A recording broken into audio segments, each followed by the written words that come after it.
Time to do radio, Sammy. Is that what you call it? Is that term still accepted in 2024? Let's Radio? do radio. Let's do that radio. Let's do that radio. At our core, that's what we are, boys. It is the real Kyper and Bourne show. Yeah, that radio thing as well. Wherever you're catching us, on the radio, on the television, on your pod, we are glad you're aboard. Sportsnet 590, Sportsnet 360, Sportsnet Plus from 4 to 6 as always.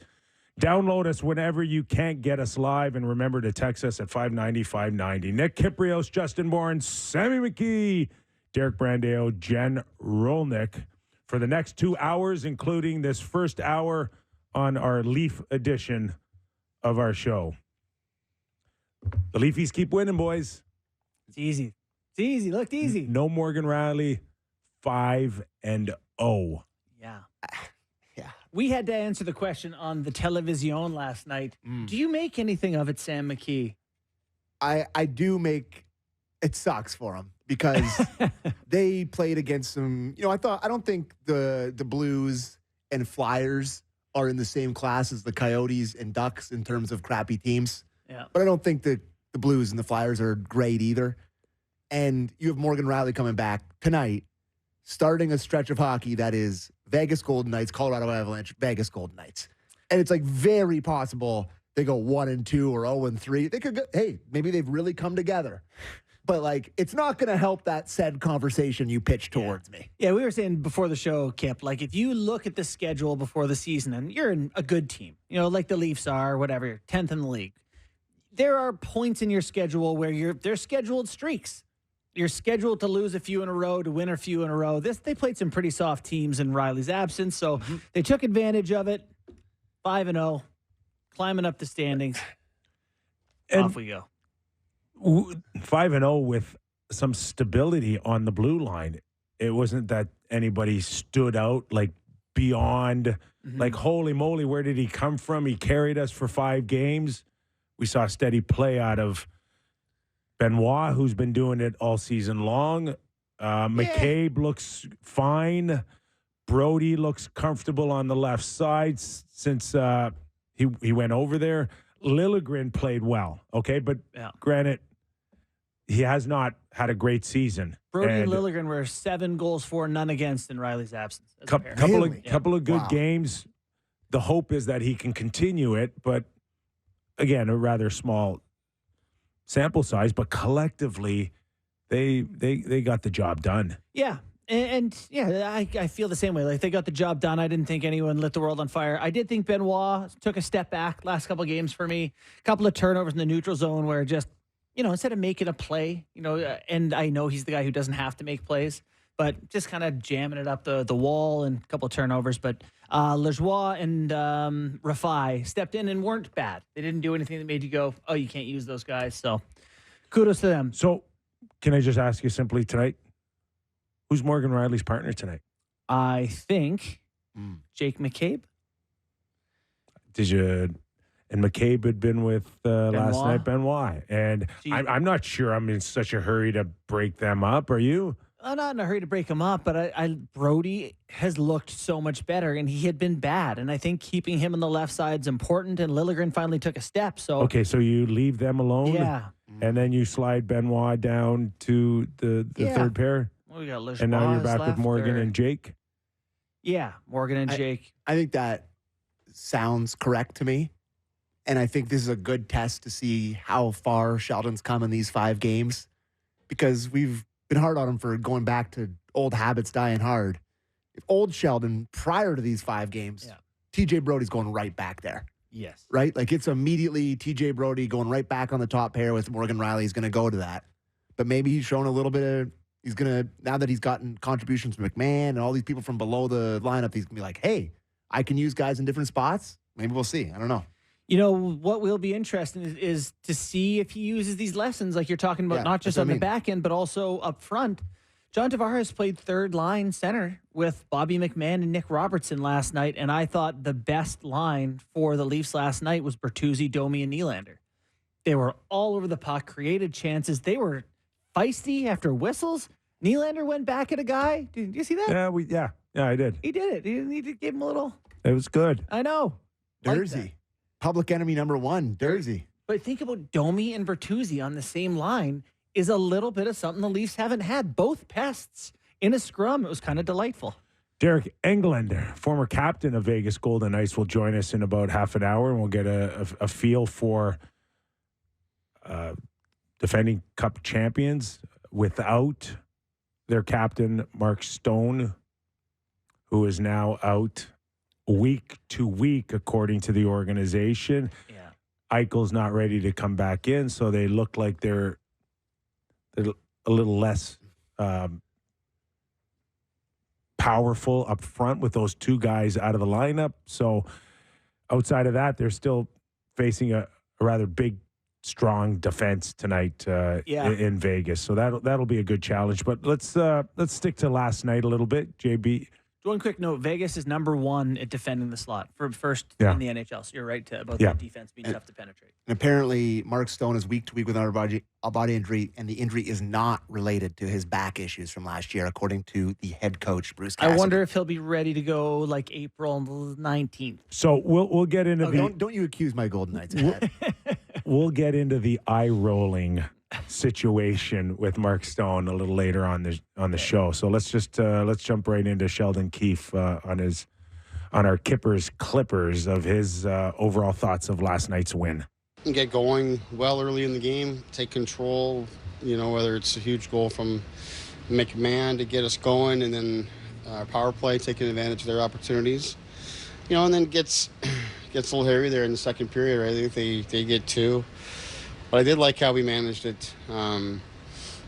Don't like, obviously, they get the third goal there at the end of the second period, but I thought by and large we managed it well from basically from the point of the time they scored the second goal. I thought we did a pretty good job of it. It was a really good third period, really clean third period.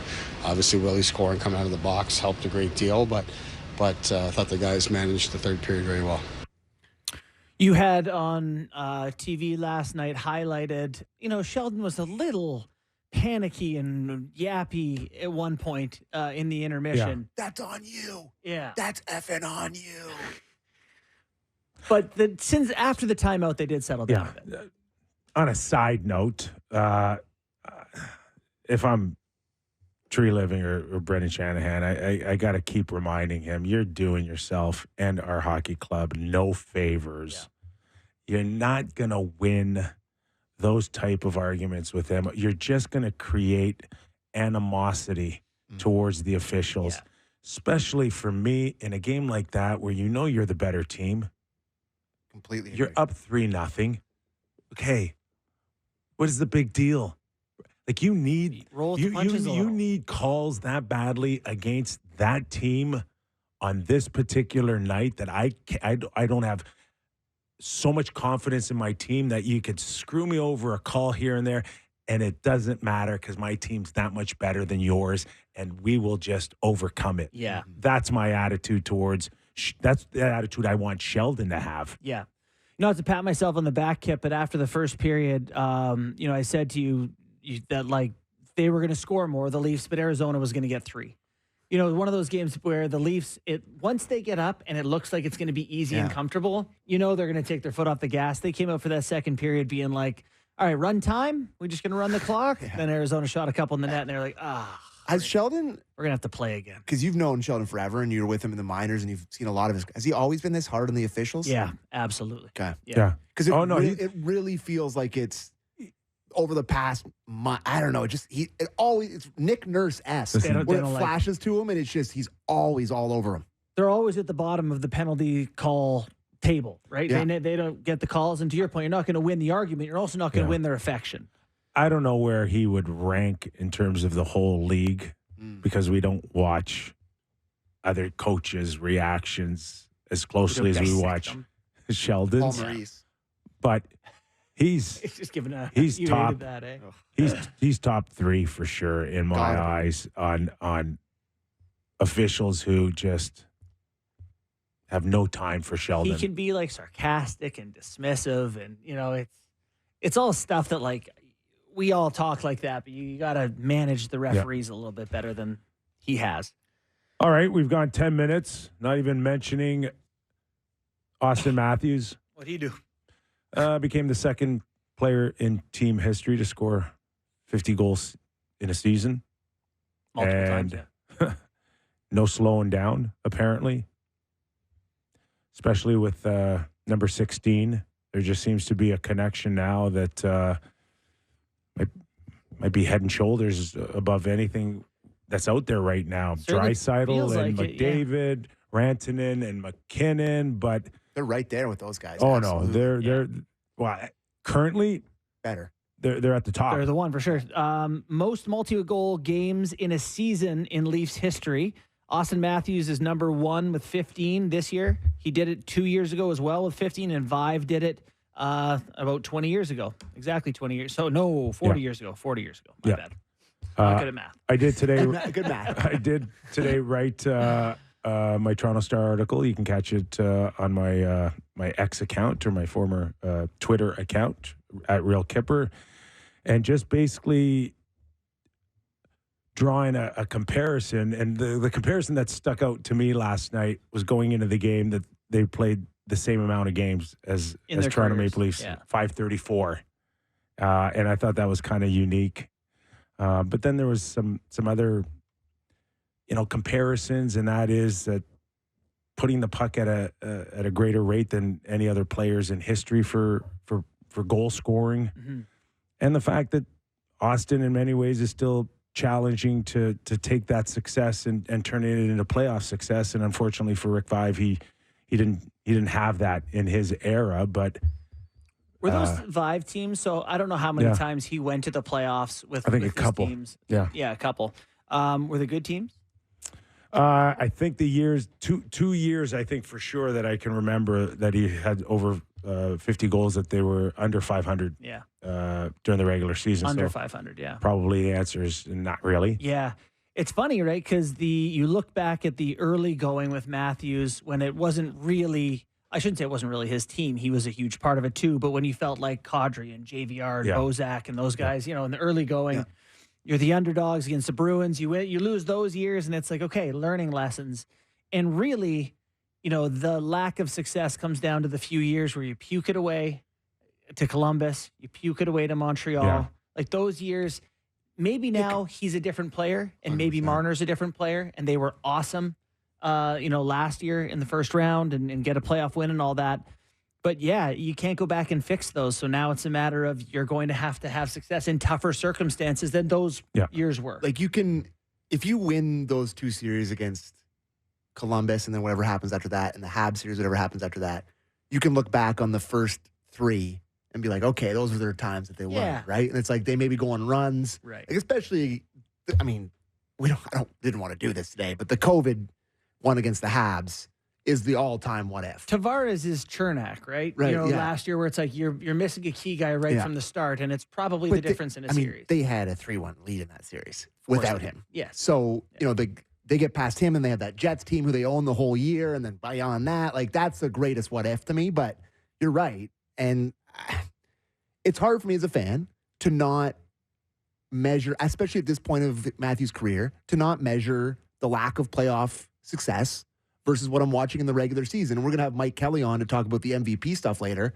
And I think of that as playing into it a lot with Leaf fans and their trepidation to say MVP because it's like there hasn't been that big playoff run moment sort of thing that you're weighing it against. It's a tough one.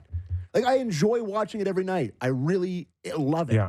But it's little birdie is always in the back of my mind. But if he does not find himself in a conference final or a Stanley Cup final in the next few years, and we are having this conversation 15 or 20 years from now, it's Charles Barkley. It becomes part of your legacy. it is. Sure. It's first almost sentence. worse. It's the MVPs and the records for 60 or 70 goals are almost worse when you try to put it into a where does he truly rank amongst Maple Leaf players? Like, can you still win multiple MVPs and have 70 goal seasons and still be considered one of the greatest Leafs of all time if you've never seen the light of day past a quarterfinal. Easy answer is if you pulled your weight or not. Yeah. You know, like if he goes into these playoff series and, you know, he gets a goal in 7 games and they lose in 7 games, then no, you can't hold your head up, you know. But if he scores 6 times and they lose in game 7, it's different, right? Sure. You know, like it's a totally different how did you play and versus the rest of your team. So yeah, it's big. Definitely legacy stuff. I think he's at a point in his career where we've gone from, will he be the guy in the NHL that he was on the way up, where it's like number 1 overall pick, superstar? Can he make it? You know, DA's on the panel talking about Gretzky's goal record with Matthews now. Oh boy, I know. DA, I just know. can't wait. All of these old news now, eh? Yeah. But the point is, like, we've reached the point where, okay, he's going to be in the NHL Hall of Fame.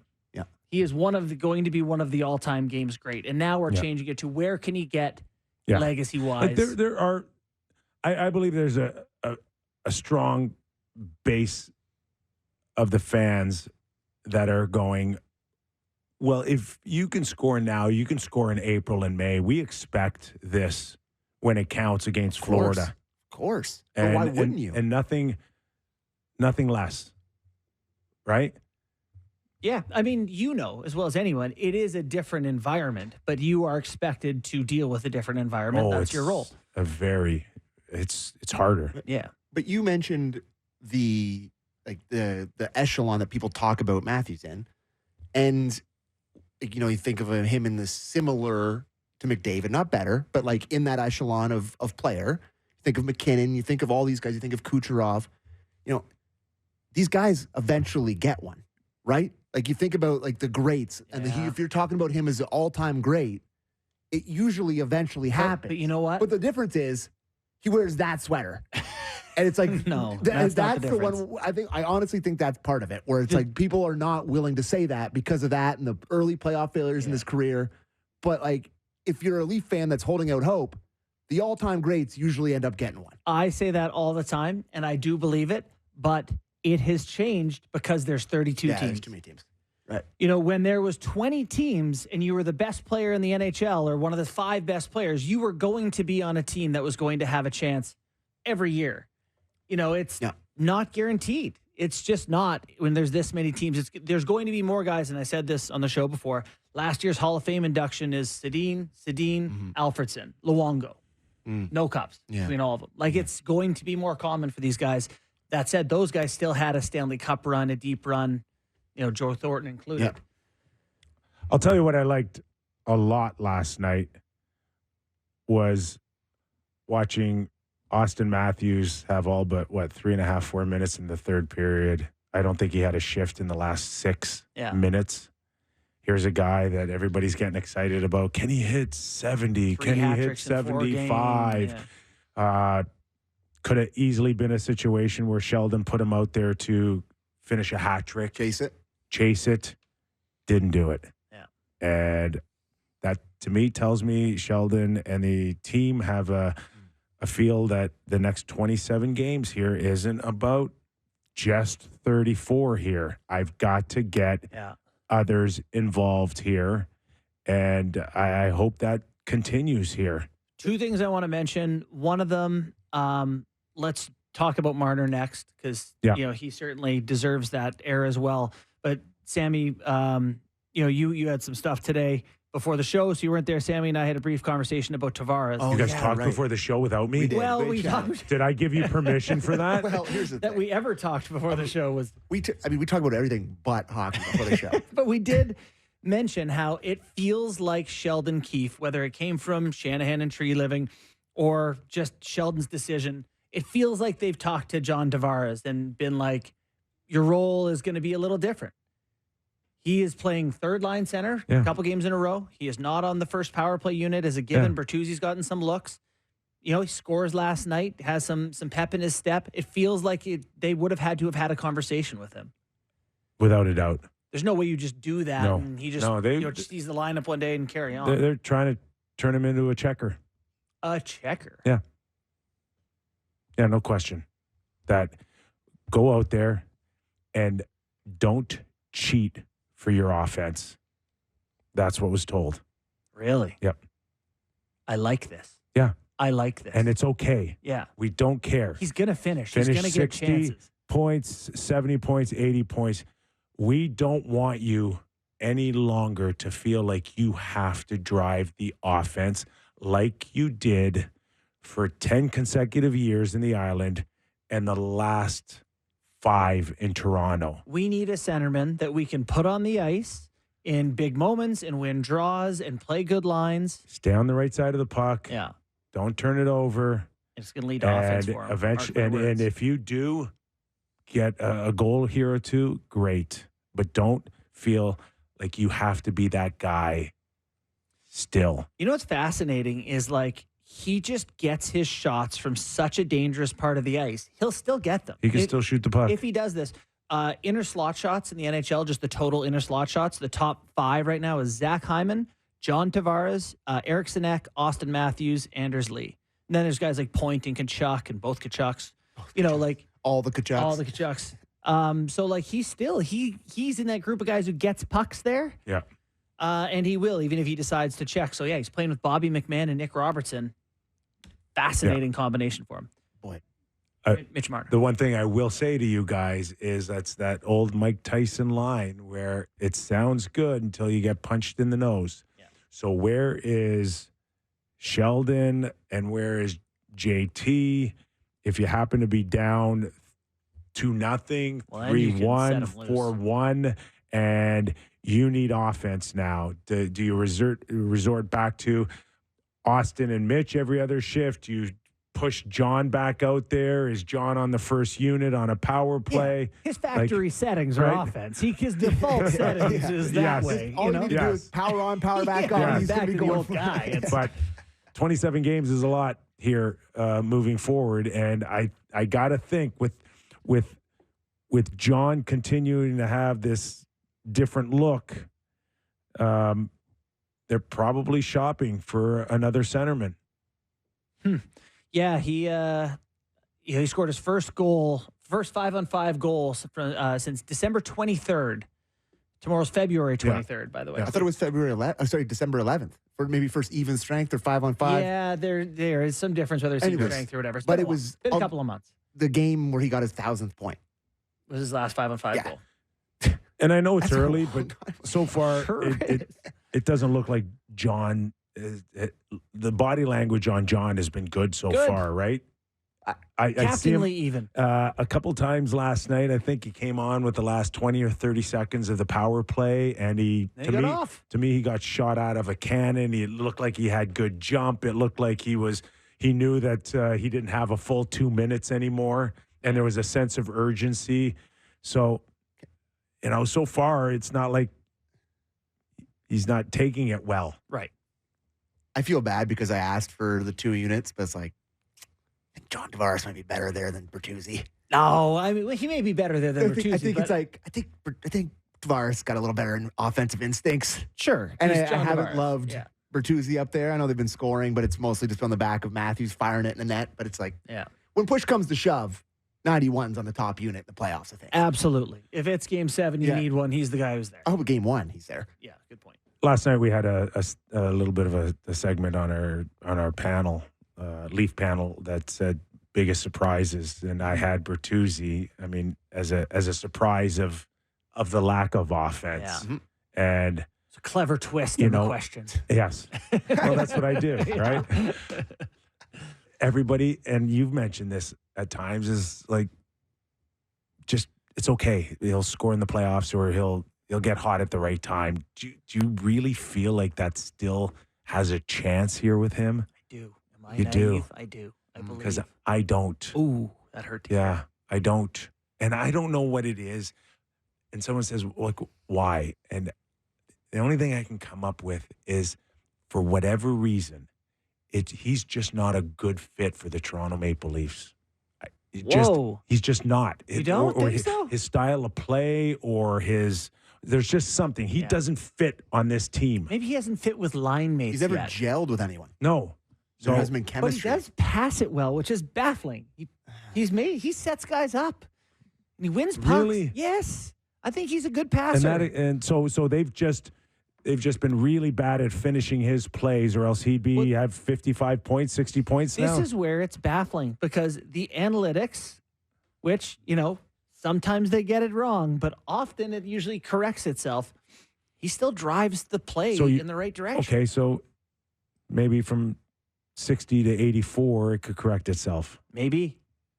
So I believe it could. I don't know. I don't know if it's just he's too mucky and grindy for the Leafs. They're still too highly skilled, like in the offensive zone, but there's nothing meshing. Every time he's on the ice, it just seems to stall. It just seems like he's using a wrong-handed stick. He just can't get any Maybe put juice some on his tape on the shots. top. Put some tape on the top. What bothers me about the one strip of tape or whatever is that it's a material performance thing now. Yeah. It's where it's like, in terms of cradling and catching pucks and putting spin on it, like, it helps. It helps. There's a reason every other guy in the league does it. Like it's not a style thing. It worked for the Bruins in the first round when he had 10 points, didn't it? But the point he's trying to make, and this is what drives me nuts about Bertuzzi, is like, it doesn't matter. I could do it with a shovel. Just give me the tool and I'll whack it in the net. And it's like, there's a little bit more to it But than we're this. giving you a shovel and you're not doing it. Right. So maybe tape it now. Tape the shovel. He couldn't score with a bazooka. Yeah, it's just been frustrating. We need to give Marner some due before we get to gas. Yes. 13 assists over the last 5 games. 5 multi-point games, which ties a Toronto Maple Leafs record for consecutive multi-assist games. I think it's Boreas Salming he tied. Pretty well-known player. Not bad. The assist he makes on the Nylander goal is creating a goal out of thin air. Mm-hmm. The pass he makes to TJ Brody, some people might think showboaty hot dog. It's not. That's the best way to get the blade at that angle from the angle he's going. It's just an unbelievable play. The vision, the confidence to make it. Just elite vision. His subtle passes do not get the credit they deserve. No. Yeah, no, I mean, there's a reason he has 1 million assists every year, right? He makes a ton of great little plays that you don't notice. Even the separation to win that puck is something Marner does better than people think, like in terms of creating pucks for his team. Outside of the points with him, when it's going like this, he just affects the game so much. Just his energy and his decisiveness and like his reads. He's great on the penalty kill. Like everything he does for you when he's going well like this. The engine is amazing. And the problem, like when he's not on, which I mean, he had a tough start to the year. You don't notice him as much, and you kind of get down on him. But then you remember, you're like, oh, it's these stretches that you live for. Yeah, but what kills me is like he is, we're all over Matthews about team success in the playoffs, and when Marner is going, he brings the game to his level, right? Like everything stops, and everyone watches him, and he just and there's a pace of the game where it's almost like it changes. And it's like too frantic or something like that. And I think he's capable of bringing playoff hockey to his speed. I think he's capable of making people do this all year round. But because you can see it's there. You can see he's able to do it. We got Mike Kelly in the second hour, hockey analytic guy. He's going to talk to us a little bit about MVP. So we're obviously going to have Austin Matthews in that conversation. But last night, we also talked about Austin, and we'll lump Mitch in here too. 24.7 of the goals are scored by Austin. Isn't it higher than that? No, I think it was 24%. Okay. And no, it was higher than that. I think it's 25 or 26%. Oh, maybe. Okay. Yeah. All right. No, I don't know about 26. It was 25 point last night. 25.7. Yeah. Or something. Yeah. I don't know. That sounds right. Whatever it is, it's ridiculous. It's a quarter of their goals. It's a quarter of the goals. And like the number's too high. It's just crazy. Of course it is. And all it's just telling the whole league, and especially the Florida Panthers, if and when they play them, is shut down these two guys and it's over for the Leafs. I know you can't put a bounty on a man's head, as Joe McGrath once said. Well, we're all going to end up in the clinker for this. You can't do it. But if you're playing the Leafs, you say game 1 and 2, we're going to chop them down like Christmas trees. Yeah, you're all over them. Yeah. Yes. And they're screwed. Yeah, and then people go, these guys can't perform in the playoffs, and they're pointing at the rest of the team. They go, if we had someone else, It would be really helpful. What team can perform in the playoffs if their two best players are hurt? It definitely takes away your Yes. but I mean that is the game plan for every playoff. I wanted to play this Take away clip. their best But other teams It's not don't as have to lopsided. have Yes. 25%. Correct. The last clip I wanted to play, because we didn't really play many clips, but the clip, clip 5, about how the group rallied during this thing, talks about Morgan Riley a lot. It's a great clip. It's one of the better Clippers that we've had all year. So I want to play it for you guys before we go to break. Let's do it. I think the group has really rallied here, since Morgan's left the lineup in particular. And it was obviously not Morgan leaving the lineup so much as that incident and how it all played out. And Morgan, in essence, defending the pride of the group and the pride of the logo and all those kind of things. And, this team means so much to Morgan Riley. And in that moment, he shows you how much he cares about our team and what we're doing. So we didn't love the fact that he was going to get held accountable to it. Nothing to do with the suspension or anything like that, but just, he means so much to our team, and he's the longest-standing Leaf and all those kind of things you could see in that moment. So if anything, I thought it was a real wake-up call for our team to get real serious about winning and taking care of games and rallying around the moment. And the guys, to me, have very much done that. And, it's a good chance for us to continue to build upon it here now and welcoming Morgan back. What? Oh, I'm just saying. That was my article last week. It was, right after the Monday after that happened, your take was like, he's got to be trying to fire these guys up. And it worked. The Sens may have provided the Leafs with a moment. It kind of... When the championship DVD, we'll look back on him burying Ridley Gregg into the boards. That's the cover.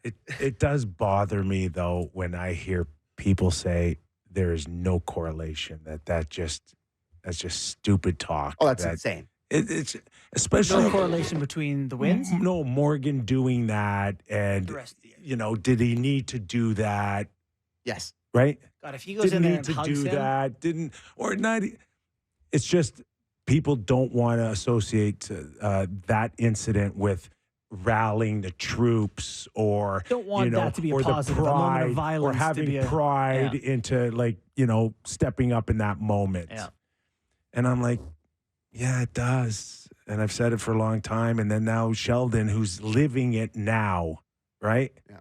Living it. He's the one that is facing every day the guys, and he's saying it. How can people not understand the emotional aspect of what Morgan did? Is part of it for Sheldon, though, trying to connect that story for the rest of the Leafs to convince them that that's what it was? You know what I mean? That's the talk I hate right there. No, listen. Because part of it is, as in psychology, we are really good at creating stories. The Leafs win 5 games against crappy teams after a cross-check to the face, and we go, oh, it galvanized them. And now, is it not Sheldon going, boys, this was it. This was our moment, and you're trying to foster that belief as the coach? Yes. Both. Maybe it is because there's still some guys that he thinks he needs to get through. Yeah. And maybe his lineup has been raised in a different manner. Yeah. And, the one thing that I do worry about this team is how emotionally invested they are at times over the course of even the regular season, or especially in the playoffs. So maybe you're right. Maybe it is just Sheldon every once in a while nudging them, going, hey, remember, this is this is the emotion that we need. And when we face Florida and they're rubbing your face into the glass, this is kind of helps, right? It kind of helps. Yeah. Yeah. We should go. Okay, we'll take a quick break here, and when we return, former captain of the Vegas Golden Knights, Deryk Engelland. What's he up to these days? Everything Vegas, man. Doing stuff with Mr. their Vegas. alumni. And, All right. Yeah. Should we grill him on some kind of interesting decisions by the team with Mark Stone Are you going on suggest long their term? captain is not hurt? I'm not going to suggest anything. I'm just going to ask him what's up with Mark Stone, and will this open up the salary cap to go make another trade. Is that a fair question? It's a fair one. I think so. All right, we'll ask Deryk if it's a fair one after the break. More Real Kyper and Bourne after these words. Tonight in Vegas is the first of two meetings between the Golden Knights and the Toronto Maple Leafs. Next week, they'll complete the home and home. Next Tuesday. For now, we welcome in Deryk Engelland, former captain of the Vegas Golden Knights. Deryk, how are you? Thanks for joining us. I'm doing good. How about you guys? Yeah, we're good. We're hanging in.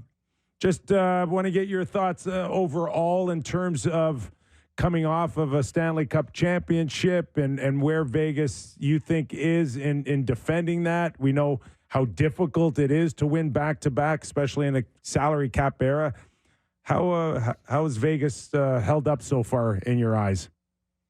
The start of the season, I think, was surprising to everyone. Come out as strong as they did, but you got to get as many wins as you can. And they had a little lull in late November, early December. They've kind of righted their ship until lost 3 of the last 4, but a lot of injuries adding up right now. It's been nice to have a little bit of a break in the schedule with All-Star week, and then only 3 games, and I think they had 3 games in 20 days or something before the last couple. So hopefully you get some guys back and some good news, and keep moving forward for the push here.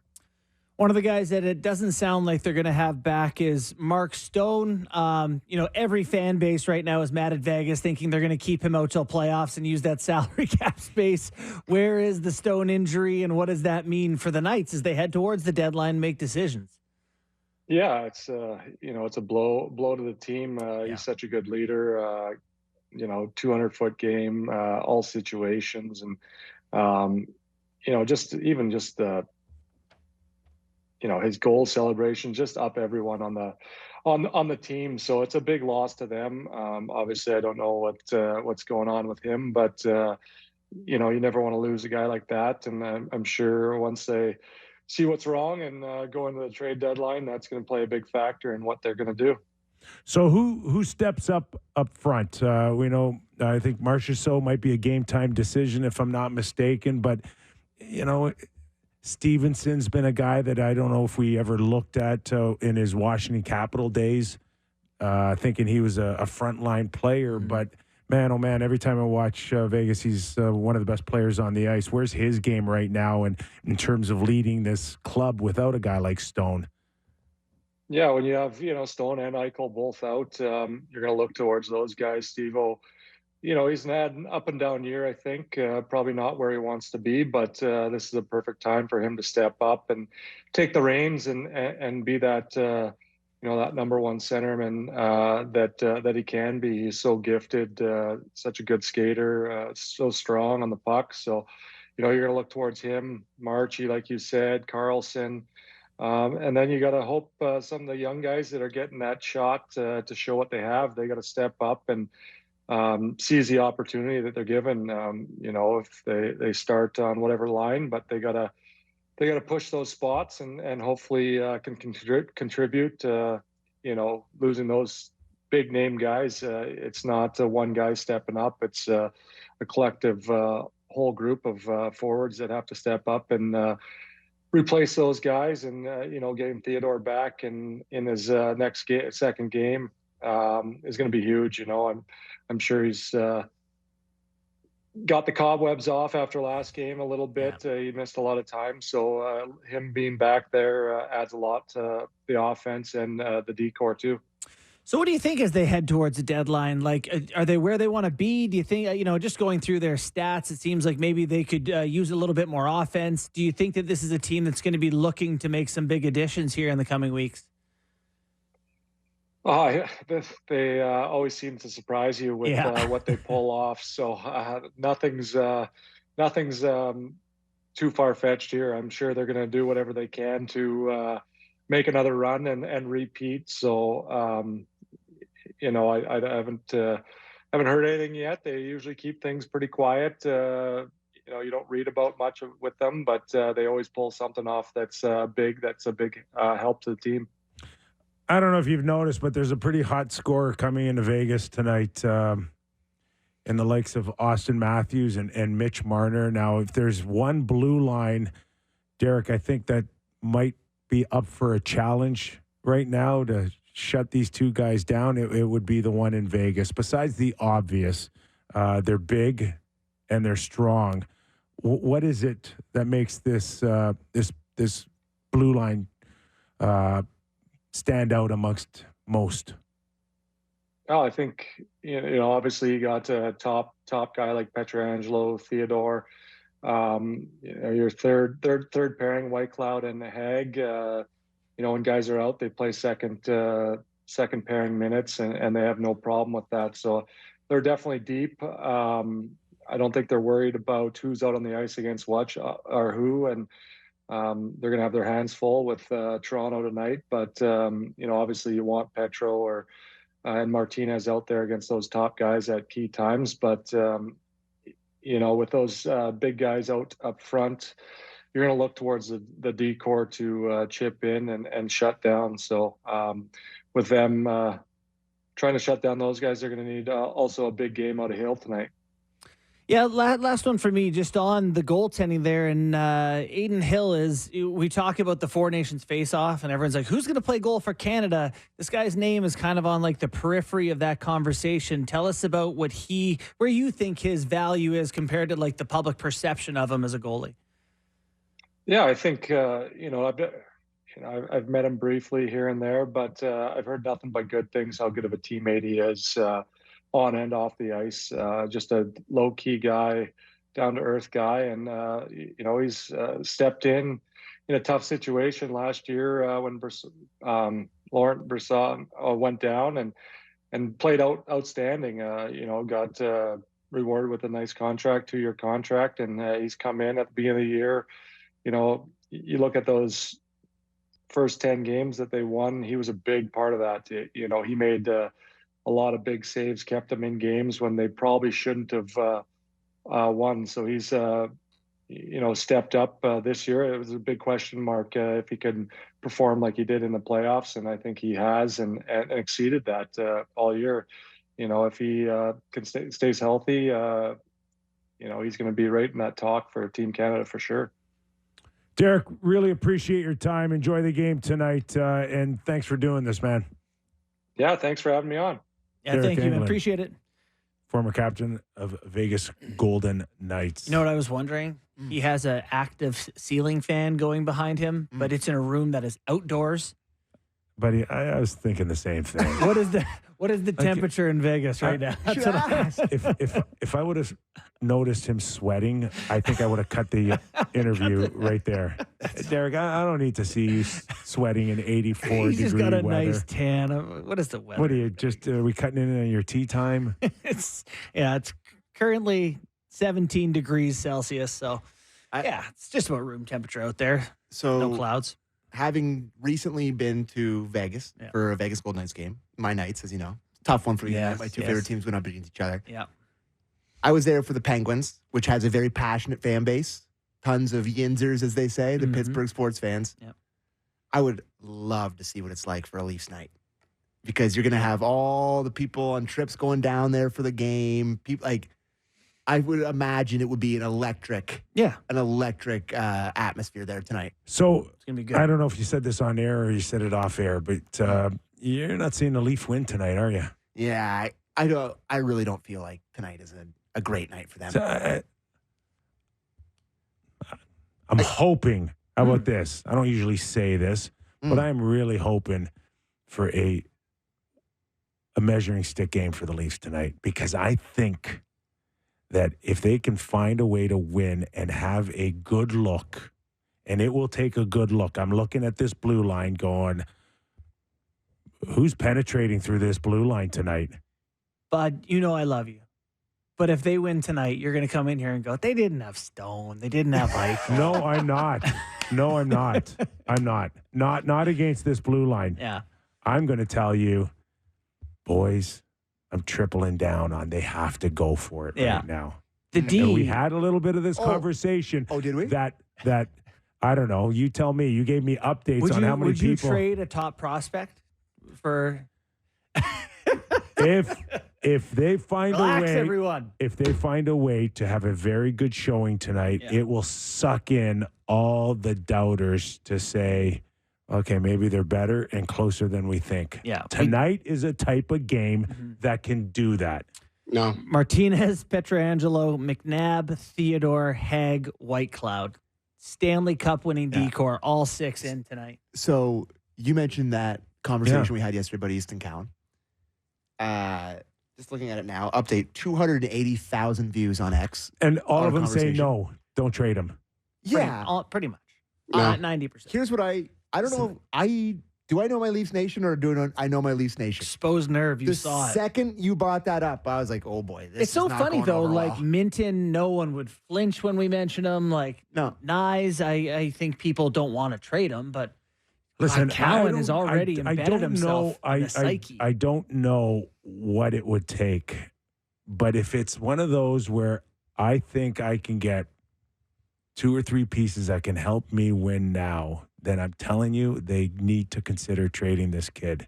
yes. So you're on board with that, are you But not? if you so think you can get better. Maybe not for Lawson Krause. Wouldn't say he was No, Mr. Active no, last night. no. It was never. He played? Listen, it was never. This is the idiots on the internet. Right. It was never about Krause. Cowan and Krause. It was Cowan and a first for say Krause, Jack McBain, Josh Brown. You're talking about a big Yes. deal. Blockbuster. Yes. Yeah. And to Okay, me, it's but about the but idea it's of centering trading. around him. Yeah.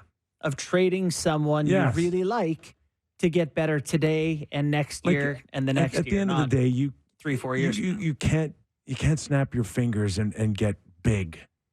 It just doesn't happen without paying a price here. You Like need Jack McBain You like to McBain, eh? go up against the Sam Bennett's of the world, and the guys that can piss you off, the Kachuks of the world. I need to get bigger. Yeah. I'm telling you that in the next year or 2, it's coming through Florida right now. Yeah. So get bigger. Cowan can help you get bigger up front. He can help you get bigger on the back end. And let's see how they measure up against Vegas tonight. But they were people like Easton Cowan. I think it comes down to I don't know if I mentioned this yesterday here. I don't know where I mentioned it, but it's just the Leafs haven't had a top prospect in a while Yeah. outside the core 4, Right. right? Where it's like, Yeah. look Well, what they did. Nyes had.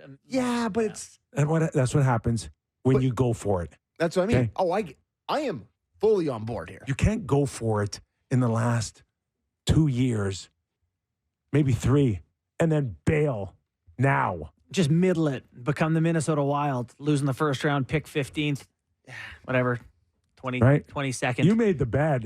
It's gonna be a tough We're just lying in it. pill Right. for Leaf fans to swallow when Strathroy, Ontario native Easton Yeah. Cowan is It's dominating also- for the Silver Tips in Utah. Oh, it is tough for Tree Living in his first year here to say, Tree, you got to do the big thing. Yeah. Like people want to come in and they want to put their toes in the Yeah. water. And He came in midstream here. like all jokes aside, if Dubas is still the GM of the Leafs this past summer, Nylander or Marner are probably not here. Whoa. Something big had to happen after last year. It had to. And it ended up being Dubas, so all the players stayed. And then GM comes in and kind of tries to be careful. Tree's got to do something. Something big. Something big. I'm with you. Otherwise, we're going to come on here and go boo. Big. All in. All in, All baby. media, guys. Push for big trade. All right, we're going to take a quick break. Our thanks to Deryk Engelland, who's teeing up the Vegas Golden Knights against the Toronto Maple Leafs, the first of 2 games in the next week. In the next hour, Mike Kelly, hockey analytic specialist with the network and Sport Logic. Yeah. Okay, we're looking forward to it. Talking MVP next. Don't go away. We are stretching our boundaries, going national on the Real Kyper and Bourne Show. We are live on Sportsnet, Sportsnet 650 in Vancouver, and Sportsnet 960 in Calgary. This hour, Real Kyper and Bourne, brought to you by Bet365. Nick Kypreos, Justin Bourne, Sammy McKee, Derek Brandeo, pushing all the right buttons for us. and Jen Rolnick, of course, as well. All right, let's bring him in. Hasn't been a while, hasn't it? Mike Kelly, is he ready?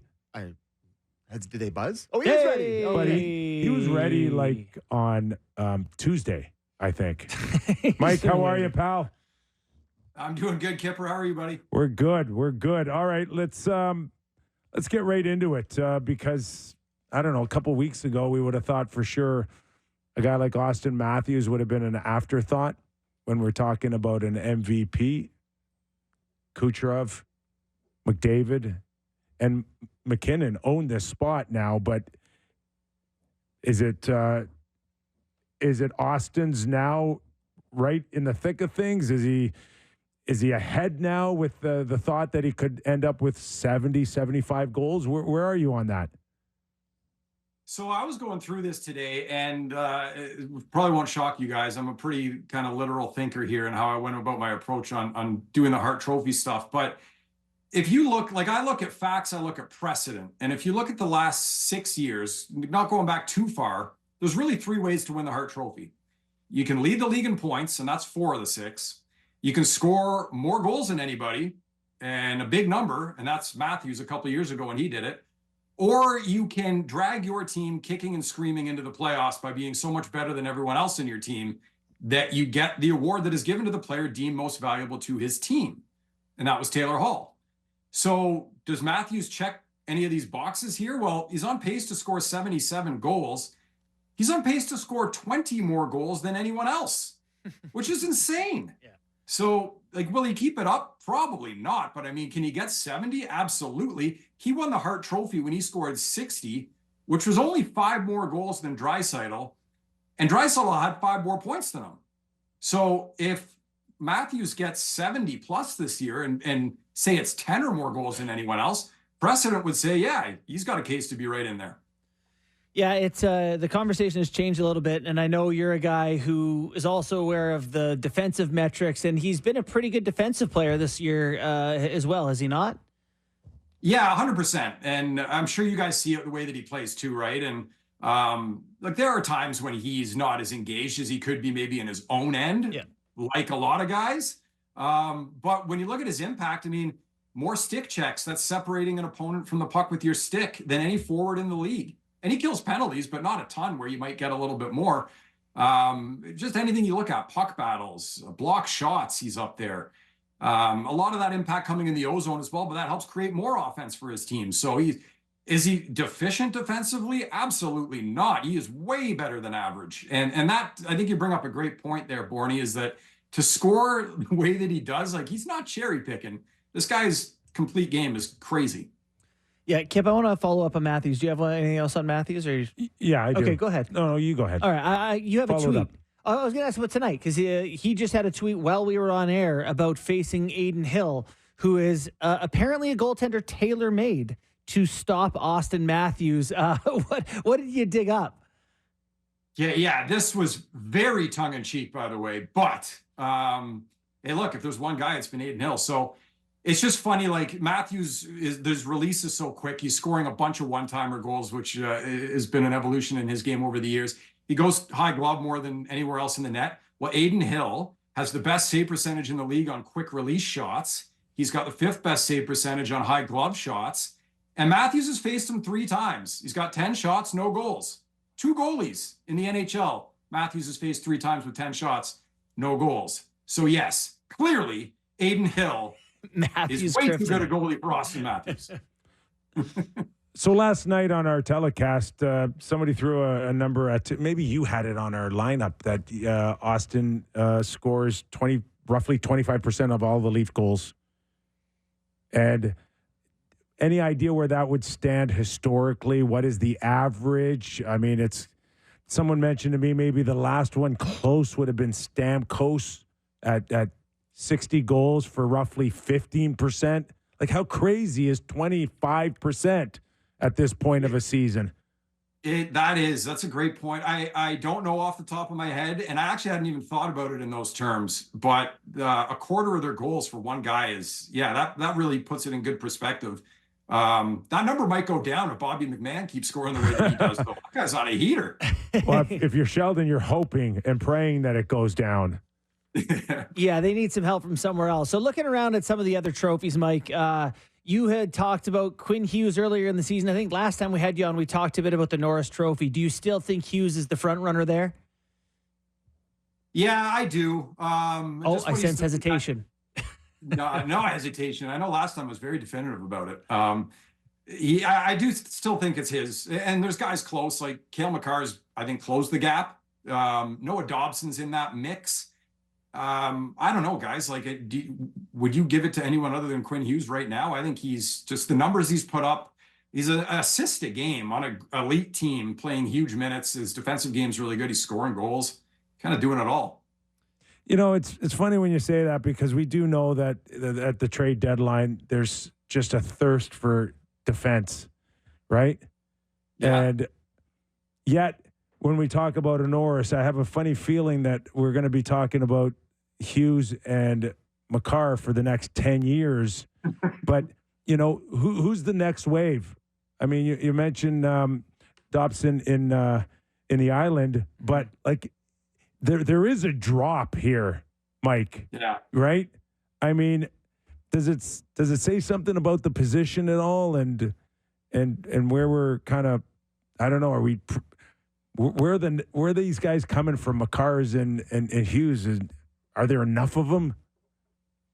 There might be. I think you're totally right in that it's those two and then a gap, right? Than everybody else. But like, this isn't a next wave, but I would say also is Victor Hedman deserves some credit for the year he's having. He's 50 plus points. He's dragging Darren Radish around on a team that's in the playoffs. Like he's had a great year.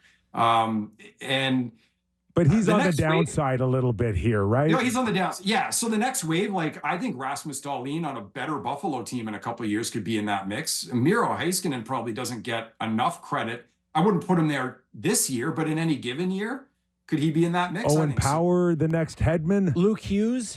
Maybe Luke Hughes, maybe Mo Seider. Some of these teams get a little bit better. Yep. Yeah, that to me would be kind of the next wave of guys coming. Well, then I'll put a guy in there and kind of take us to the next award conversation. Brock Faber in Minnesota is playing, I don't know, whatever it is, 24 minutes and tons of points, and has made the Calder race interesting. Where do you stand on if Connor Bedard, missing X amount of games will DQ him or ding him enough that Brock Faber could actually get in there? Well, I'll make the case for Faber. I think what I hope doesn't happen is that some people will have anointed Connor Bedard from the start of the season. Yeah. And then it's like, he's winning it because he's the best player, and he is the best player. But yeah, he missed some games. And what Brock Faber's doing, people didn't see that coming. Think about Brock Faber, like, again, if you want some precedent here, think back to when Mo Seider won the Calder Trophy, sorry. Trevor Zegras had a great year, 0.81 points per game. Bedard's at 0.9, better. But two guys scoring well on teams that weren't great. Didn't have a lot to do other than score points, and they did that really well. Mo Seider played in Detroit, quarterback the power play in his rookie year, played big minutes, scored 50 points, won the Calder. So there's something there that's close. Faber, what he's doing is even more impressive than what Mo Seider did that year, because he's playing on a Minnesota team that's battling for a playoff spot. He's on their top defense pair. He's quarterbacking their power play. He's 25 plus minutes a night. That's 7th in the league. 4 minutes a night more than any other rookie. And he's on pace to score 48 points. So the case is kind of there for it's already happened in a way. Mm-hmm. Bedard could go bananas and score a ton. I just hope that people at the end of it look at them as two individual things and say, hey, let's look at Bedard now. Let's look at Faber. Let's look at whatever else. Because he should be right there. We're talking to Mike Kelly, who specializes in analytics with the NHL Network and Sport Logic. Conversations earlier in the week, talking about what teams should go for it, what teams shouldn't. How wide open is it in the East and the West for you? And with the exception for me in the East, Florida Panthers. To me, everything has to go through them right now, barring any injury or Bobrovsky getting ice cold. In the West, I don't know. Vegas, do they get healthy? Are they the favorites? Does Edmonton need something? Is Vancouver coming down to earth? Where do you see the West? Yeah, I'm with you that Florida, I think, like Florida's my cup favorite at this point. Just not only how good they are, but the way they play. And Kyper, like you've been in those battles and you been following the game forever as a part of it, and you too, Borny. You watch the way Florida plays, that to me just screams playoff success, right? Bobrovsky's having a great year. Then I think it's everyone else in the East in a way. Like that's a gap there. Boston, you can poke some holes in as good as their record is. I think you can do that for Toronto, Carolina, the Rangers. The West is, Winnipeg's going through that second half struggle again for the second year in a row, as much as I love what they did at the start. And I think they're a very good team still also. Maybe Dallas doesn't get enough love for being a real legit contender with the kind of team that they have. Colorado, I'd never bet against. I think Georgiev needs another guy in there that can ease the burden. If that guy ends up playing 65 whatever games and then has to go do 2 months of the playoffs, that could be a tough ask as well as he's played. But and then I just wouldn't bet against Vegas because Stone's out week to week, right? And right before the trade deadline, and you hope he gets healthy, but he'll come back. And they finally got their D healthy again. Aiden Hill's been great. God, we could do Florida Vegas again. Sammy didn't like the sounds of that. So, Mike, when you're going through, you have access to a lot of data. You and I communicate on a semi-regular basis, being that you're at SportLogic and I like numbers. What do you use at this point to evaluate a team? What sort of underlying numbers mean something to you when you're considering this is a team that I take seriously, even though maybe their points aren't there or whatever? Yeah, there's some of the usual stuff, right? How big is the gap between your process and your results? That's always kind of the easiest, but also the best way to look at it, right? If there's a team that's process is much better than its results should get better, vice versa. And what do you consider process? The chances you generate, what you allow, those kind of things. And it's confounding for a team like Pittsburgh, whose process is always really good, but just can't score. Yeah. And just can't win the way that you think that they should. But that's gone on long enough now that you can't ignore it. So Florida, this is why Florida, to me, they're rock solid. They're second in goal differential. They're second in expected goal differential. They're right where they should be, which is elite. You look at a team like Detroit, I don't know that they can score the way that they've been scoring, and they give up a lot of chances. They could come down. You can kind of play that game a little bit. And then the other thing I look at with playoffs specifically as you get closer is how do you generate your offense? Learned a lesson with Florida a couple of years ago when they were so good offensively. They won the President's Trophy. They had one trick, and man, were they good at that trick. And when teams took it away, when Tampa took it away, there wasn't a plan B. So multifaceted team. And this is why Florida to me is so interesting. They have gone completely away from that. They don't score the way that they used to at all, but they score in so many other ways now. And I think when you can't really game plan for hey, take this away from this team, it'll really hurt them, make them beat us with their B game. What if their B, their C, their D game is also really good? Those are the teams that I tend to, value more when the playoffs come around. Mike, in the big picture here, with 32 teams in the league, have we disappointed fans with playoff races in terms of having too many teams eliminated too early? It seems like the Ottawa Senators were never in it. Buffalo was never in it. Columbus was never. I can go on and on. But is it something that is just a one-off here? Is it something that the league should look at here? Or are you fine with it, thinking about the Nashvilles and the Minnesotas still kind of being in it, or the Devils if they get a goalie? It just seems to me man, I'm watching a bit of a snail's pace here with some of these teams that just don't look like they're that interested in making the playoffs some nights. Yeah.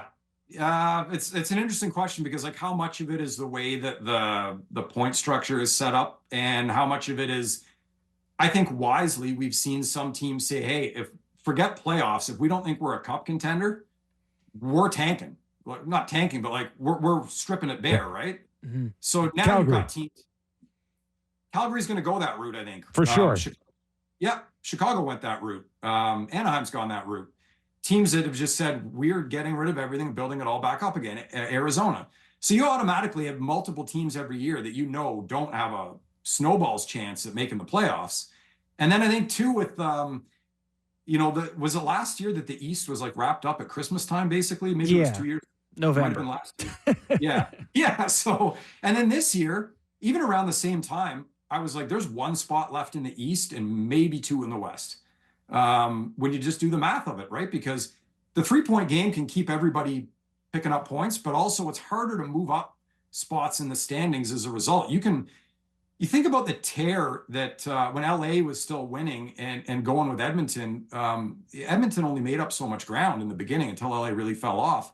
It's hard to overcome teams. Mm-hmm. So it's not perfect. I'm more of a traditionalist. I kind of like the 2 points and the 1 versus 8 and different way of doing it. Or maybe it's time to rethink the whole thing. I don't know. I like chaos. Let's come up with something new. Chaos is good. For once we have some chaos in our debates here about best team in Canada or best chance at a Stanley Cup.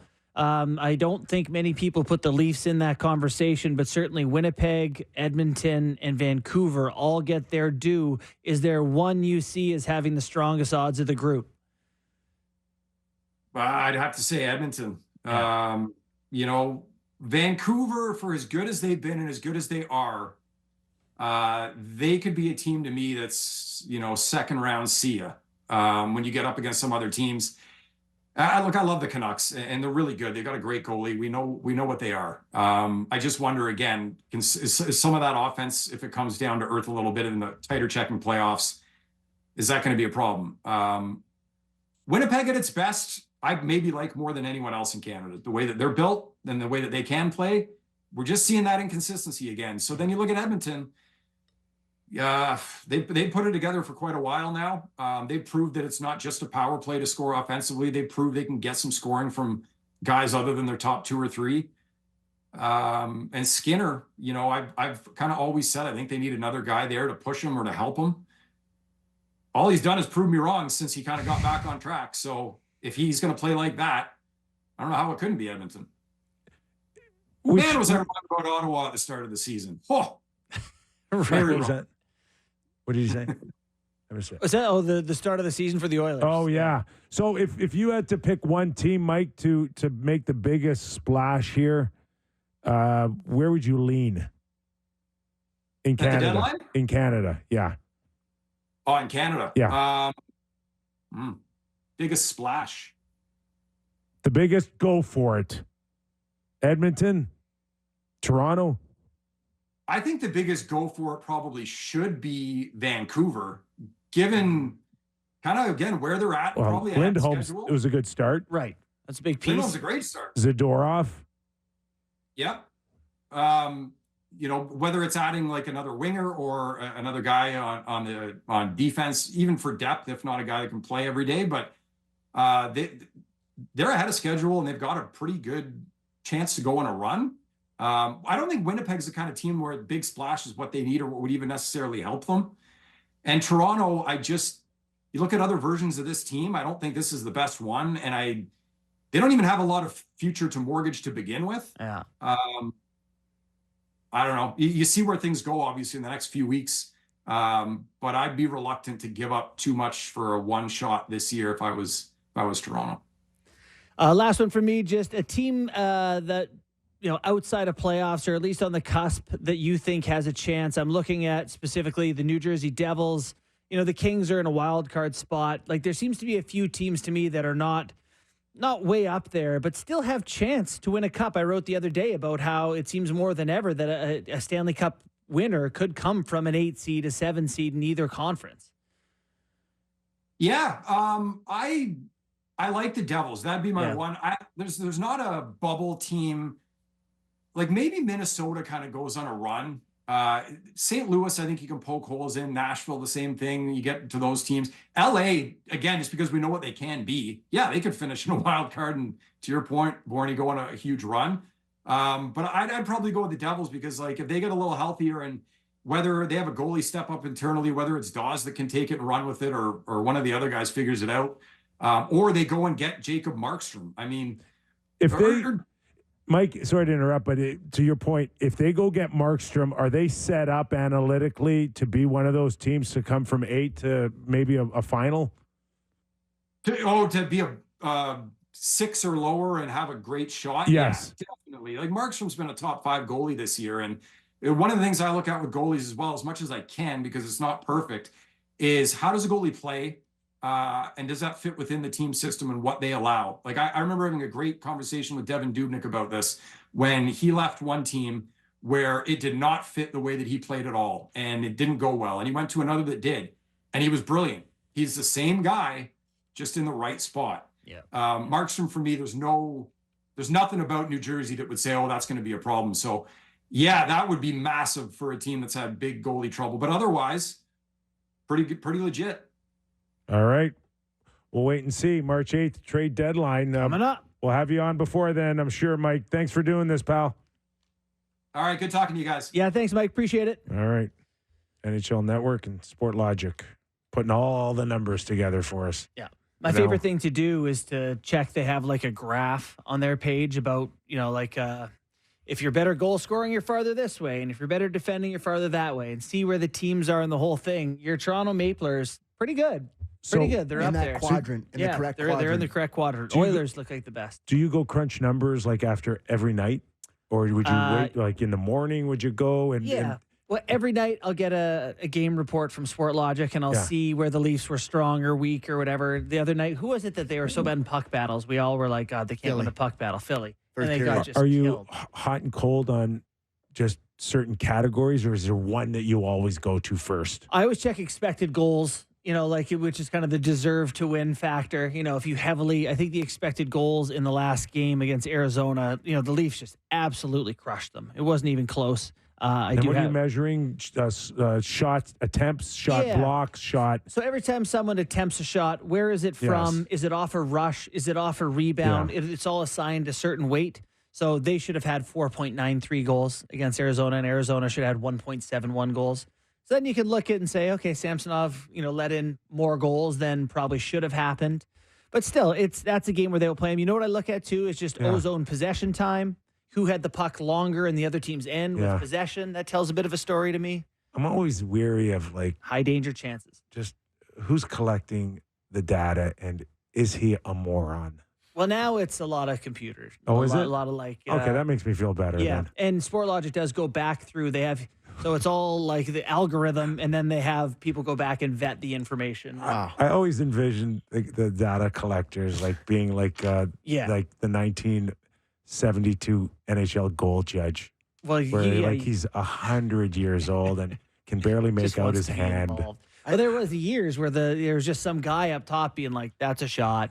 Missed like 5 rebounds in a row. But there is, I forget who told me this. Maybe it was you that told me this morning. But one junior team had their goalie tracking stuff, the backup goalie. Yeah, that was common forever. They're tracking, the clipboard. But shot attempts and shot something different than than shots on goal and having the backup goalie do it. I actually like that, but there was recently a story about a backup goalie who then said to their coach, "I'm not a statistician. I'm here to play goal."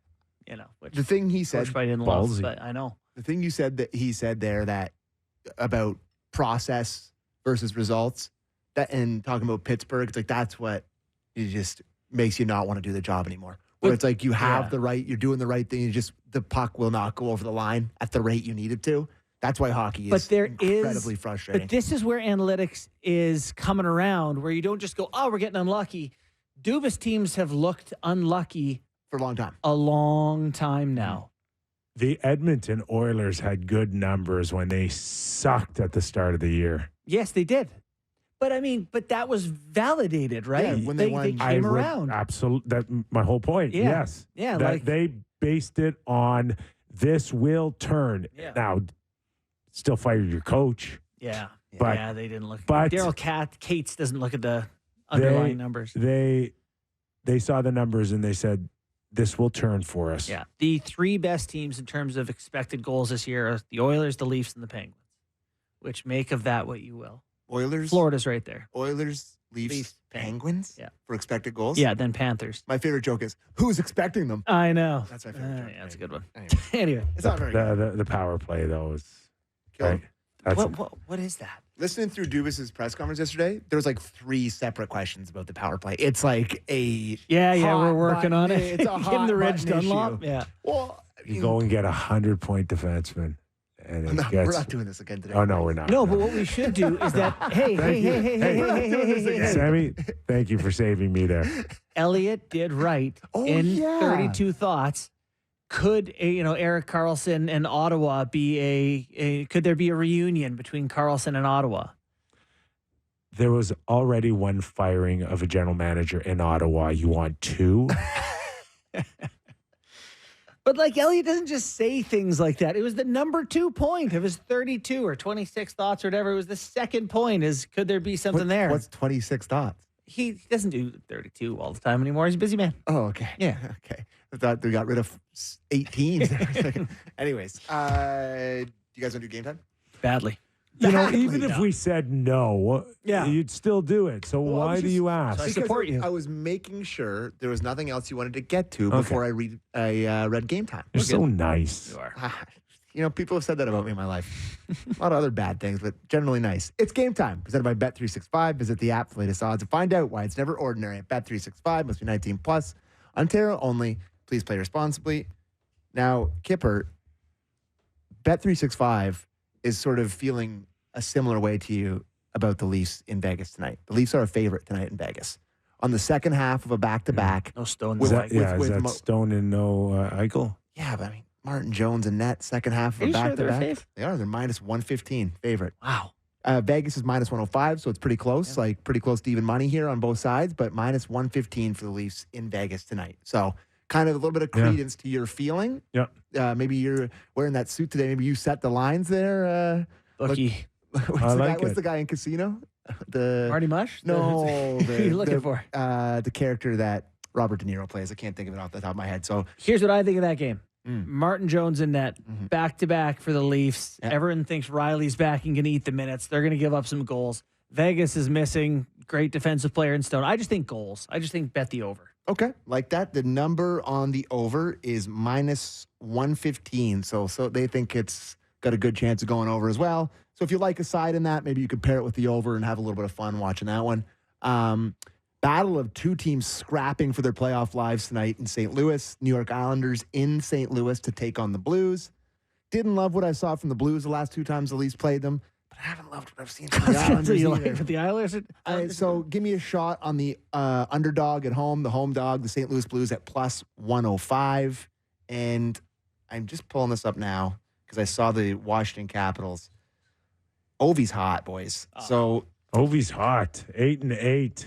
and I just if you're gonna be upset like me for him scoring, you might as well be financially embarrassed for it. See, they're back. They're back to thinking he's Ovi. He's a plus 125 to score a goal tonight against the Tampa Bay Lightning. So give me an Ovi goal tonight so I can win some money and not be as sour about him catching Wayne Gretzky. Cool. Where do we have Sorry, Sports Beard. I know you don't like that very much. and where do we have Washington? Like, are they going to try to ride Ovi into a playoff spot? I will hope tell not. you, I think they stink. I I don't know think there's no Sports stink Beard's about my it. guy. I just not. I think they're the slowest team in the league. They look, they have formerly great names that are slowing down a little bit. And they, like Pittsburgh, probably need to get younger. Yep. That was Game Time, presented by Bet365. Visit the app for latest odds. Find out why it's never ordinary at Bet365. Must be 19 plus. Ontario only. Please play responsibly. All right. 11 games on tap, including that Washington Capital game against Tampa Bay. Anything else? Or are we good? Take a quick break? Yeah, take a Let's break. hit We'll news come and back. notes on the other side, pal. Oh, boy. Yeah. All right. I want to get into a little bit more on Arizona and what we saw last night. Oh, boy. Oh, boy, is Send right, them to Sandy. Ryan Oh, Smith. boy, is right. That more when we return on Real Kyper and Bourne. Nick Kypreos, Sammy McKee, and my good buddy JB. How nice was Quentin Byfield's goal the other night against Columbus? Because it's been a slow development. It was a development for this guy through a pandemic. They got a chance to put him in the American Hockey League a little bit through it. They've waited a long time. And then you watch this goal the other night, end to end off of a defensive zone face-off that you went, okay, the man has arrived. It's wild, like the resistance to highly touted players going to the American Hockey League, right? Like how much everyone's like, oh, he's, it's deemed a failure or whatever it is that people look at it. It's not a positive. He goes, he plays well. Now he's 21 years old, 6'5", 216 pounds. I mean, he's got 42 points in 52 games, scores goals like that. And you got a star for a decade now. Mm-hmm. It's amazing more guys aren't asked to do that. And he's second pick overall. Yeah. 2020. Before Stützle, right? It was, who was the first pick in that draft? Lafreniere. Thank you. And then it was him and then Stützle. Lafreniere. I'm looking at they're coming around a bit too. The Kings have won 4 in a row now. They're looking a little bit more solid. But 6 out of 7 maybe. But that goal, there's certain ones you watch where you're going to be like, I'll remember that one in 5 years. Like that one will be on like an all decade list. Yeah. For goals. Like I'm not sure it's like the best one ever. It's all in the eye of the beholder, but it's a beautiful, beautiful goal. It's not as flashy still. Like it seems at times, like even on that rush, and if you haven't seen it, just Google it. It seems at times like he's almost off balance and he's not off balance, but it's not lanky. It's because lanky. Great players. Sometimes you think it's Bambi on ice when the legs could split at any second, but then he just puts it all together. Some of those guys, I remember Mark Scheifele when he was a young player and Huberdeau, and I understand they became different type players, but that lankiness to me, when a guy is still valuable with all those limbs, and they're the guys who become Zdeno Chara or, the guys who figure it out. So he's in a good spot on pace for 30 goals, 28 actually. As we said, 11 games on tap, including Nashville. Just watch it again. Yeah. So nice. Anyways, continue. Nashville at LA tonight. So. You mean bury Nashville yet or what? This is a big game. Yeah, I don't know. I'm not ready to. Are you ready to write off Nashville? Are they ready to trade everybody? Yep. I am ready. What do you think about Saros? Is that going to happen at some point? Well, they've got that the Russian #1 goalie there, Askarov. Yeah. And their American League team, with him on it, has won 18 games in a row, and he has been unbelievable for their minor league team. And he's ready. I think now's the time. Well, to go back to your conversation about letting guys play well in the American League, he's obviously had a couple good years there. Maybe they just picture him as next year they'll call him up and he'll be the backup to Saros and they'll kind of do it that way. Mm-hmm. Or you just throw his feet to the fire and you put him right in there. Well, the thing about that, though, is like, where are they in the standings, right? Like any games he comes into play for Nashville after the deadline are probably not hyper competitive games. I understand they're not, far out of it. They're kind of on the playoff cusp. They are tied with the St. Louis Blues at 60 points for the second wild card spot. To me, it's the time where you can trade Saros. You can put this guy in, give him that exposure. He's played these American League games now. It's interesting that both Saros and Markstrom have like a big name goalie behind them waiting. That to me makes me believe that we'll see both those guys move. So who flinches here, the Devils or the Kings on a goalie? I think the Devils are definitely going to do something. It's just the longer they wait, it's like it's getting away from them a little bit. They still are on the outside looking in, right? I don't know what's taking them so long. But them to me are a very scary team if they get Markstrom.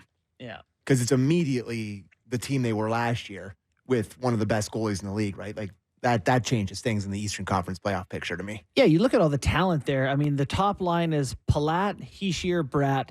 Then you got Hughes and Holla to Foley, Timo Myers on the third line. Like there's a ton of talent. Luke Hughes, Nemec, they're good. Yeah. Before we went to break, you mentioned something that you wanted to bring up. Listen, Arizona. we had Bill Armstrong, the general manager of Arizona, on our show yesterday, and he was great too. By the way, great I interview. really enjoyed him. And he's doing everything that he's supposed to do as a general manager and speak well of the future. And I'm waiting for that. But. Yeah, here's the but. The but is we did the game last night against Arizona and Toronto, and I spent the majority of the game like, what am I watching here?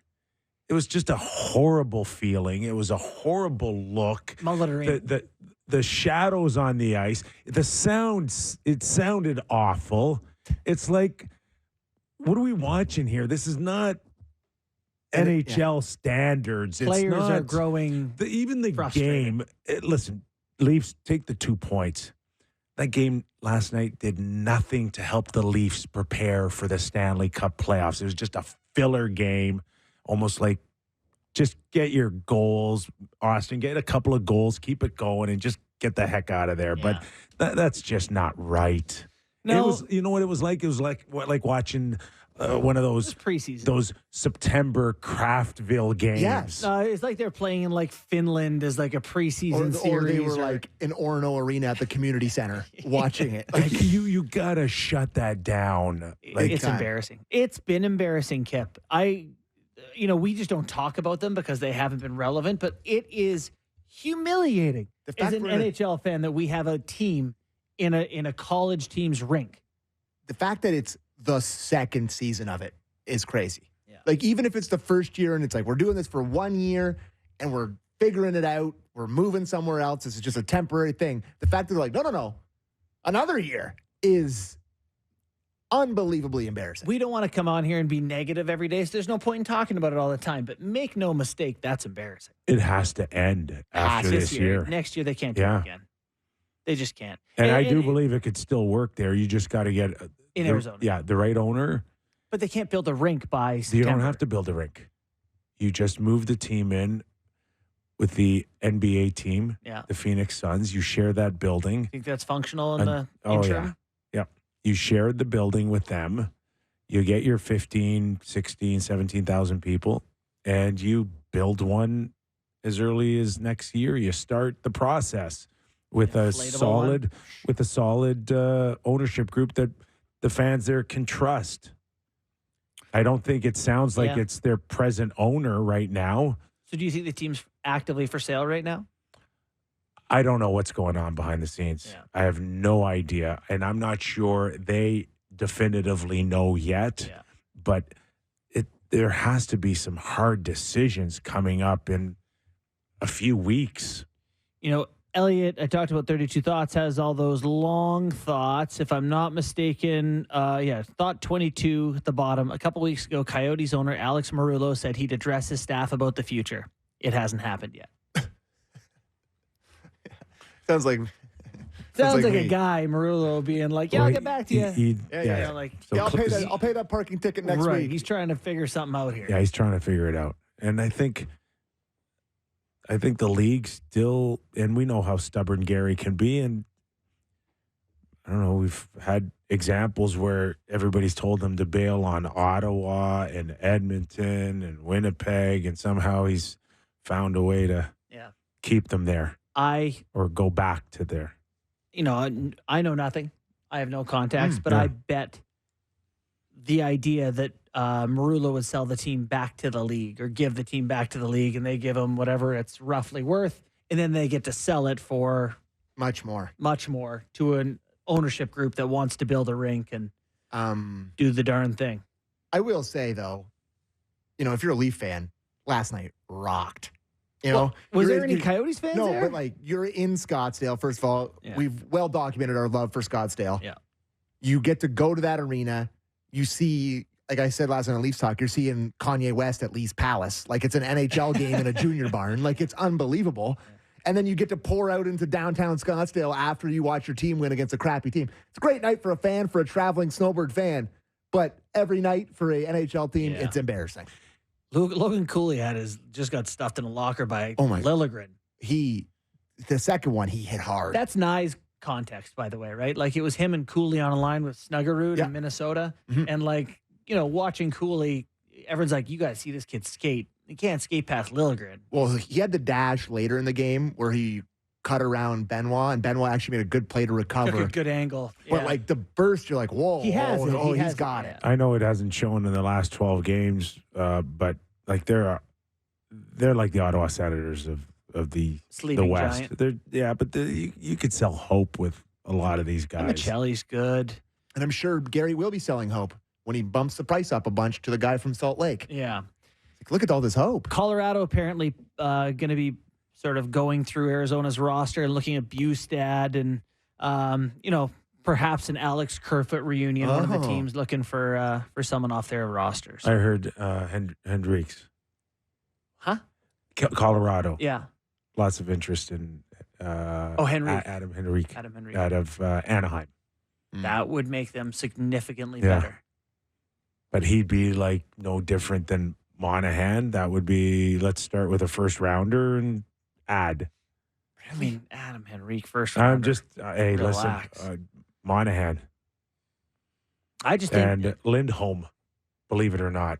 Yeah, but they're not in the same. No, they're Lindholm's not. in the same But actually, conversation. their numbers are probably closer than you think. this year maybe.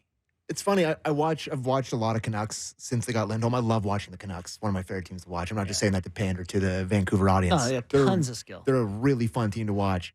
It's Have funny. they it feels- won since? Yeah, since he's been there. Yeah. Yeah, of course. How many They- games? I don't know, but they won their first game against Okay. Carolina, and All right. maybe they One, No, they've won a couple since he two. was there. Okay. But it feels like he's been on the team forever. Like it just feels like he's a Canuck. I don't know. He looks good in the jersey. He looks like he belongs there. He's playing with the fellow Swedes. I don't know. It feels like he's going to be there for the rest of his career. I don't know why.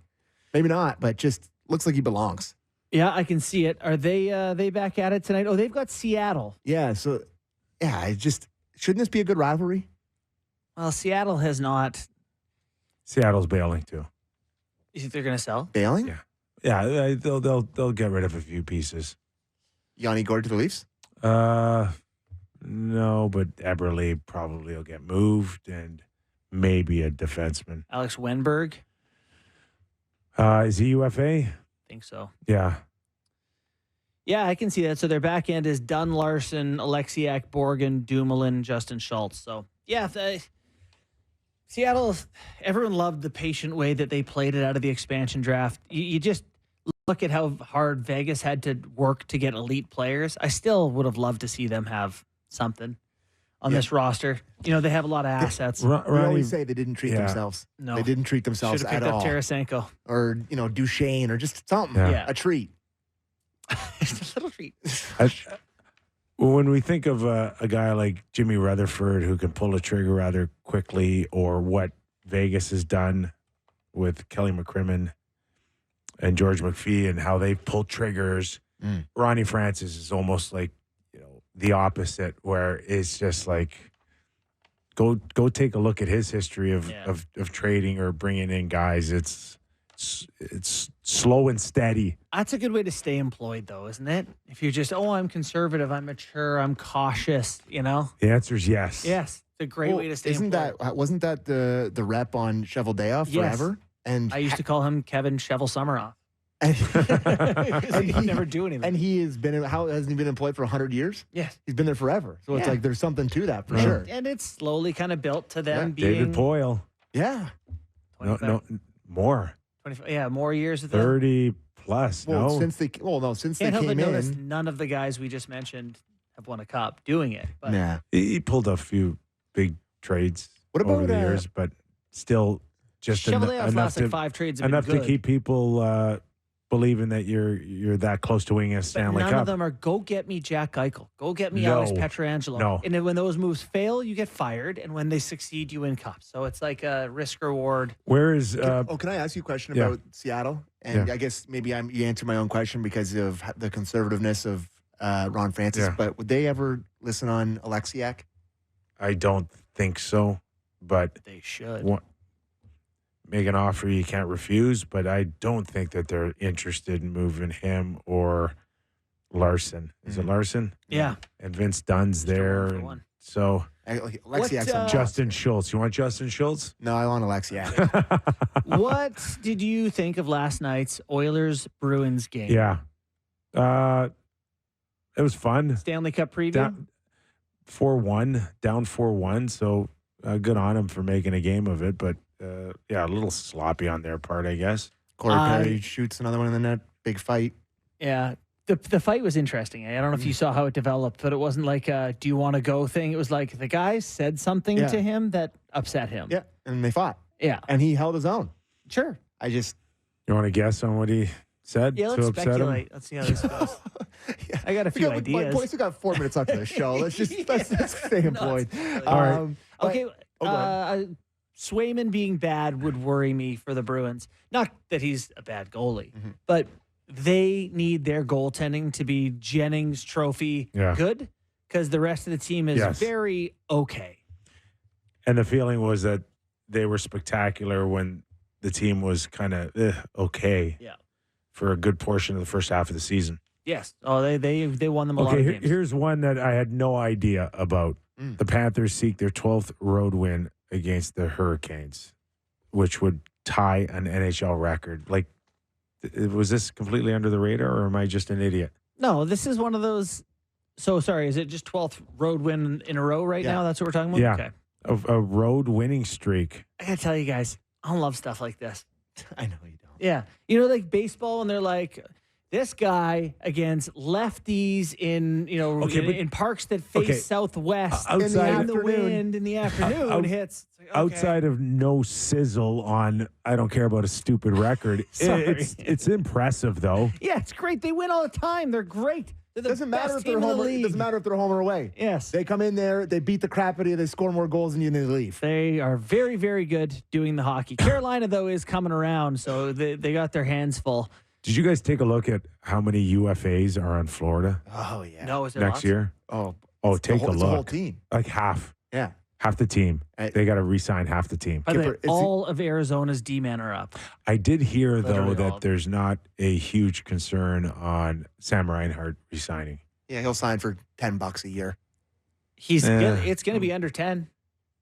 He's never scored 40 goals for this year. Yeah. So let's play Will They Be a Panther next year? Yeah. Brendan Montour, Yes. Gustav Forsling, Yes. Yes. Oliver Ekman-Larsson. With that number will have to come way down. Dmitry Kulikov. No. Okay. Forward addition. Nick Cousins. Yes. Steven Lorenz. Yeah, No thoughts on that. yeah, all their guys that are down here. They're all the guys that are matter are still under contract for a long time. So Yeah, like- you got me excited for no reason. Lundell is an RFA. You know who might not be back there next year? Aaron Ekblad. What? Mm. Well, What he's do got you mean? another year on his deal. Yeah. But it goes from a no move to 10 teams. Oh. So I could see him moving. I could see them deciding to move off of his $7.5 million currently, and then hand it over to Montour. Because Reinhardt's going to need another $3 million per season. Montour's making $3.5. What do He's you have? going to be What do you worth have Sam Reinhart at? 6.5, 9.75. I don't even think it needs to go that high. No? What? God, if he played for the Leafs, can you imagine the number? Kipper be like, he's $80 million a year. I think you can get him for 8.5. What are you? 8.5. 8.5, 9. Well, there's no tax there, so they get the. Thank you. They get the. It's like 11 anywhere else. they And get he's the not unfair getting advantage as usual. He's not getting 11 anywhere else, and he'll get the 8th year for 8.25. It's still incredible money. Yeah, it is. And also, do you believe that at 29, Sam Reinhart is going to go on some Jose Bautista run in his 30s? I don't. Oh, then do what Vegas does with Mark Stone. Just put him on LTIR. every late fab he gets hurt. All right. Okay, 11 games on tap tonight. Pick your favorite one. Staying awake for the Leafs game tonight, Kippy, or what? Yeah, I don't know. Yeah, of course I am. I'm staying up for all of it.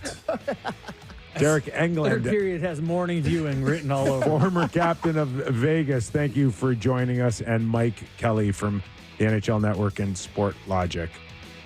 If you get a chance, give us a rating and review. Let us know what you think of the Real Kyper and Bourne Show. Have fun, everybody, tonight. We'll see you on Off the Rails Friday tomorrow.